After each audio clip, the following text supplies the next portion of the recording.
तो high risk pregnancy का parents क्या मतलब समझें, और हाई रिस्क प्रेगनेंसी से पेरेंट्स की एंजाइटी बहुत ज़्यादा हाई हो जाती है। सो ये जो हाई रिस्क प्रेगनेंसी होती है इसमें बहुत सारी कंडीशंस आ जाती हैं। तो पहले जैसे कि अगर एडवांस्ड मैटरनल एज है, जैसे कि आजकल 35 के अबव या एज के अबव प्रेगनेंसी प्लान करते हैं लोग, तो एक वो हम लोग हाई रिस्क प्रेगनेंसी में मानते हैं क्योंकि जेनेटिक प्रॉब्लम होने की चांसेस बढ़ जाती हैं।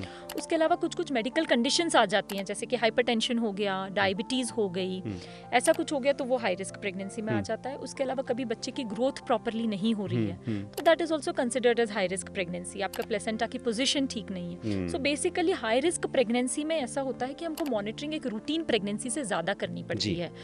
तो ये जानना ज़रूरी है कि आपकी प्रेगनेंसी एक रूटीन प्रेगनेंसी है या हाई रिस्क कैटेगरी में आ गई है, जिसकी वजह से ज़्यादा मॉनिटरिंग लगेगी। कई बार क्या होता है कि पेरेंट्स आते हैं, बताते हैं कि हाई रिस्क प्रेगनेंसी हो गई, तो एक्चुअली हर केस का अपना जो सिचुएशन है उसके हिसाब से होता है कि आजकल की सिचुएशन में चूंकि मेडिकल फैसिलिटीज़ इतनी अच्छी हैं, हाई रिस्क प्रेगनेंसी में भी अक्सर बच्चे ठीक ही होते हैं। केयर की थोड़ा ज़्यादा जरूरत पड़ती है, मॉनिटरिंग की थोड़ा ज़्यादा जरूरत पड़ती है, थोड़ा सावधानी रखनी पड़ती है, बट रिजल्ट मैं देखता हूँ कि ऑलमोस्ट ठीक ही आता है। हाँ,